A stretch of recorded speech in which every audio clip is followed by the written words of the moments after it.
we had like I think a 3-month Mhm. container in which you really redesigned your life. Um, and that's pretty extraordinary. So here we are a year later, on the other side of that, Yeah. and you are beaming, and I am so excited to witness you in this moment as well. And what were you looking for coaching on? Yeah, I think at that moment, I was at a point of I'd had some coaching, and I had done a lot of healing work. And I was at a place where I knew that I wanted to leave the position I had been in at that point for almost 9 years. And I could say that to myself. Um, and I had gotten to a point of like, okay, like, how do I actually say this to others? And that was harder for myself. And so I needed, yeah, I'm just like thinking like it in hindsight, it's like, oh, it doesn't feel like that big of a deal just to like leave your job. But there was so much for me that I was holding around that, as well as a lot of stories. And I think also just in reflecting of it around it, like a lot of things that I needed to like let go of and unlearn, and also create new stories for myself, even for it to be possible for me to be able to move, yeah, to the next phase in my life. What was that like for you to be in that space of Mhm. writing a new story and unlearning what stories had gotten you through the 9 years into the role that Yeah. you were holding? Yeah. I mean, I think there's like a couple of things that stick out to me. I mean, I deeply like cared for the people that I worked with. I really believed in the work. Um, and it was also like I knew for myself that I needed for myself to move on at that point. And there was something like, I don't know, I think I felt like guilty about doing that. And I also can remember this frame that I held. I'd be like, well, like, I'm still like happy with things or things feel good like 20% of the time. Like I was like, well, I can't leave. Like I'm really happy or I feel so grateful or there's these things 20% of the time. Um, and I can remember you saying like, well, are you going to wait until it gets to like, does it need to be zero? And for myself, that was really, yeah, that was something that stuck with me. And it was also a reminder, I think that like you helped me to reframe this, that Mhm. like I could leave my job if I was happy and had joy 100% of the time. And so like I didn't need to like let things get to 0% in order to be like allow myself to move to the next space. And so for me, that was a real opportunity. As I said, like I cared deeply for the folks that I worked with. I really believed in the work and that I had a 6 month transition so that I could take that 6 months and I could show up with joy and I could celebrate moments. And like and I had started like a gratitude practice and my numbers started to increase. And I remember you invited me to actually track that on a weekly basis. And like through that 6 months, it was like around 80, 90% most weeks. And I Mhm. was able to leave and I didn't have to have this like story I was telling myself that it needed to be like, I guess, zero in order to move on. So I felt like yeah, that was just such a different place of like, we don't have to wait till things are so bad. Like we can do things for ourselves and we have choice and we can do it with joy and celebration.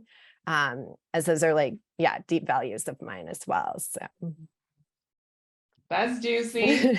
Appropriate. Ooh, man, we turned it around, huh? And that was totally. really all rooted in an invitation for you to really embrace the things that you value Mm, most. So identifying your core values around joy and mm, your relationship to celebration, and thinking like, well, what happens if we hold that up? Like, what if we put that in the light? mm. What Yeah. becomes possible then? And so what became possible? What did you create from that place of 80 to 90% weeks of celebration and joy? Yeah, I mean, I just had such a perspective. yeah, or a shift in perspective. Like I think in some ways it's like I had agency in a different way. Like I felt like before in some ways I was almost like, okay, I'm like letting this like happen to me. Like, can I leave? Is it like at a point where I feel like I can leave because I had this association that it needed to like things needed to not be okay to leave. And Mhm. so I was able to leave in a space where I had joy and I had like I felt like I had so many small celebrations with folks in different ways. Which was also like I felt like celebration for them as well. And small, also like, you know, intimate moments and different things. It also created the space for myself. I mean, it was a long transition. Um, well, I think I can say a couple of things. Like one, I think maybe another thing to highlight is I was going to have an even longer transition. Like I was like, oh, I'm going to be here until like June 30th of 2022. And then I was able to come to a place of like, okay, like, no, I'm going to leave. My last day was April 29th and my birthday was April 30th, like the day after. And Yeah. that just felt like it felt like I was able to hold integrity to the people I worked with, to the organization, to the relationships I held, while also having integrity to myself. And I think that was also a shift for myself. I think I used to think of integrity in a different way, very externally of how I was showing up for others. And it was like a way of like, no, I can also have integrity to myself and my needs as well. So that felt like it was a good balance for both. In having joy and celebration, um, like coming with that frame through that process, I think also allowed me the space. Yeah, just also for like grief and letting go. I think that was a big part of it as well. I had been in that role for a very long time and like treasured a lot of relationships, and I knew that things would be different. And as I was having my own transition, the organization was having a transition. It was like transitions within transitions. And I felt like it also created space for that as well, to hold like the complexity of things of like my grief as well as my joy, and that it was happening in small ways throughout. So it wasn't this thing where like, oh, I just left and then I was like, oh, what happened? But it was like a process that was actually yeah, it was very healing. And so when it was my last day, yeah, like I felt like ready and I felt like good about it. And I felt a lot of gratitude. I think that was like the strongest thing I felt in that point, just for everyone I had worked with for all of those years, for all of that experience, which is a very different point than when we were first having our conversations. And I think like the feeling there was like guilt or other things were coming up.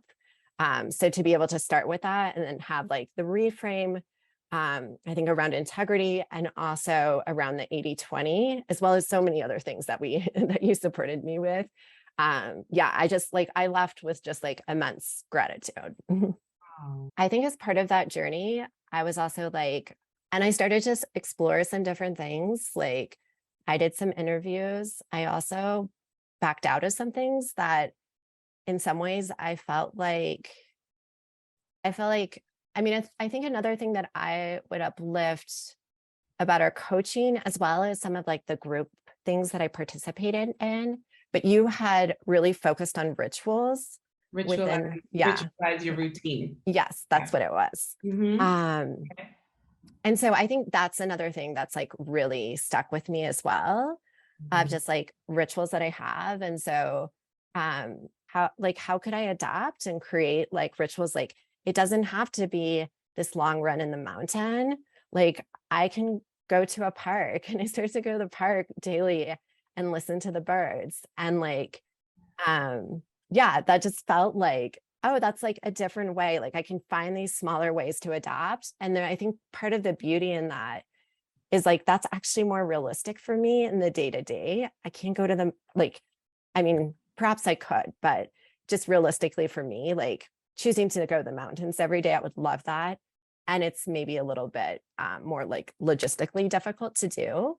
Mhm. Um, but I can go outside and I can like listen to the birds, or I can like journal outside. I can do different things. And so having those types of things become part of my practice, yeah, they just feel very like aligned.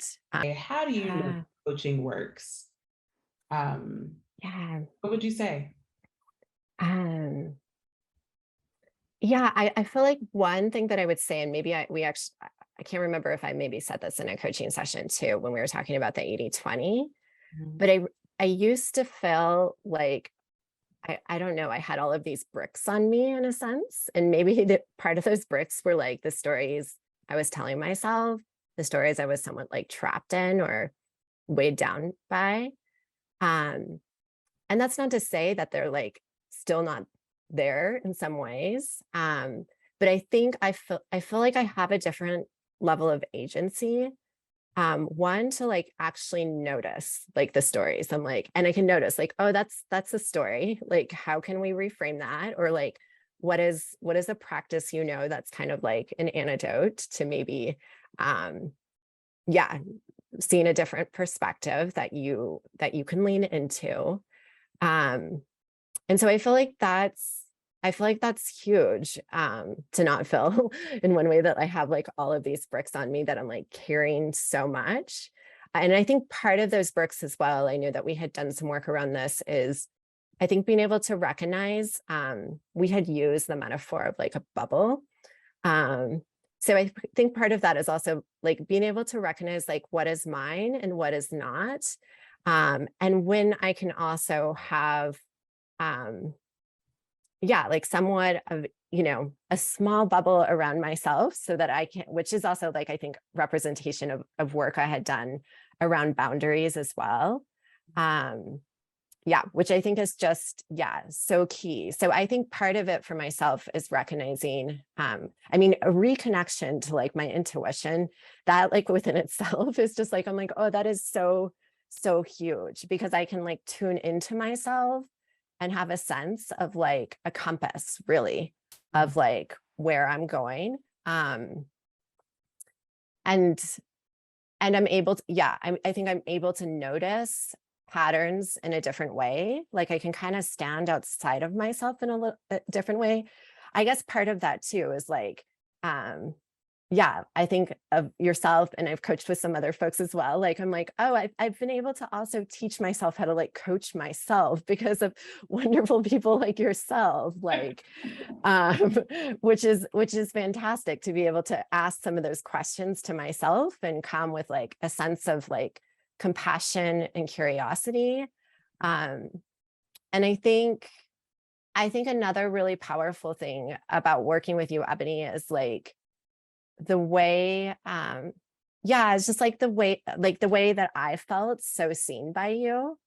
And thank you for that, because it allowed me to see myself in a different way, um, which is transformational. Like sometimes it can feel easier. I think for myself to have like, I can see like the wisdom in other people and their strengths. But perhaps the view I've had of myself has not, yeah, it's been different. And so I'm like, um, yeah, I mean, I feel like I can be honest and saying like, yeah, there's like certain times I'm like, oh, I remember Ebony said this in a coaching session. How can I like bring this back to myself to like ground in this? But I feel like I have access to those tools, and I have access to practices. I have access to intuition. And yeah, I feel like that's huge. And I don't feel like I'm carrying the same weight, that I once was. Mm. What was the hardest part? What was hard about this? Mm. Because sometimes we have, it gets dark, it gets hard sometimes. Um, no wonder what was most challenging for you. I mean, I think in connection, perhaps to like our coaching calls, I think something like I would feel so supported. I'm like, I can do this. Like I would feel like, oh, I can do anything after I've had a conversation with Ebony. And then I'd be like, okay, like now, I mean, I didn't have to do it. I was at choice, right? And I was making the choice to do these things. Um, but then I'd be like, okay, like now Ebony's not here. Like I gotta like do these things, right? And so But I think like the really like beautiful thing about it, just to like retie it back to like all of the tools and all of that being also inside of me, right? Is that I think that's such an important thing about coaching and the process is that like you are there, and then I know that I have this in me to do it and to make the decisions that I want to do. And I also want to name that that can feel really, it can also feel hard, right? Because it's like, wow, like I was talking to someone and I felt so seen. And I'm going to do this big thing because I know, like, in my heart and in my intuition, I want to do this. And it doesn't mean those things aren't scary to still do. Like, they Oh, are still very, very scary to do. And so I just want to like uplift that it's like, yeah, it's like, it's not like it can still feel very hard. And mhm. yet that like we know that we are also, yeah, just like knowing that I felt so resourced. And that I think you also helped remind me of the many ways that I was also resourced. I think we had some conversations, right, around like folks I had relationships with, the different strengths, the different connections. Like I was never alone in anything that I was doing. Like I was resourced from myself. I had you, I had all of these people in my life. And so I just want to, yeah, I want to uplift that like it can, I think just two key things that like it doesn't, it's like, yeah, it can, it'll be hard. It's not easy. That's real. And we Yeah. can still do it. Mhm. And that we like we have so many like resources to do that, to support us. Like we are not alone. Mhm. And I think there's also a lot of beauty in being able to like I think for me it was also a shift for myself of like being able to learn how to ask for support and ask for help as well. And I think that brings one is like vulnerability, but also brings like deeper connections that I don't think I would have had I not like been on that journey. I have a question that is like kind of, I don't know, off the record. Are you still blowing bubbles to center? What's your, I think about that all the time about like how can you come back to center and remember your joy and celebration? Is bubble blowing still a part of that? Yeah, I still have bubbles. I was actually going to bring them to my desk because I got like a big pack of all of these different colors of bubbles, and like I just love a lot of creative things. So I have like this table kind of where it has all my art supplies and everything's like color coded, and the bubbles are definitely there.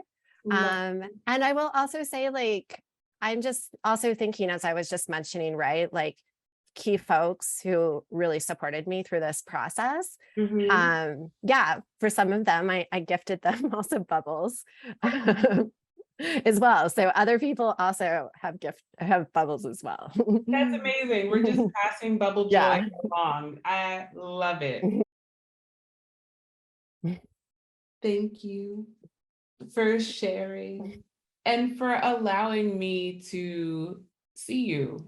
The vulnerability and the courage that you show up with, right? While you have me like asking you questions of, the root of like, what does that feel like? Where does that come from? Where did you know what I mean? The trust, the vulnerability, the courage, the whimsy, the dream, the magic, the imagination, all of those things are in you. And so I didn't see anything that was already there and hasn't always been there. So it is definitely my honor in this work to be able to witness you in whatever stage of your being that you offer. You are a gift. So I'm so grateful. That is so beautiful.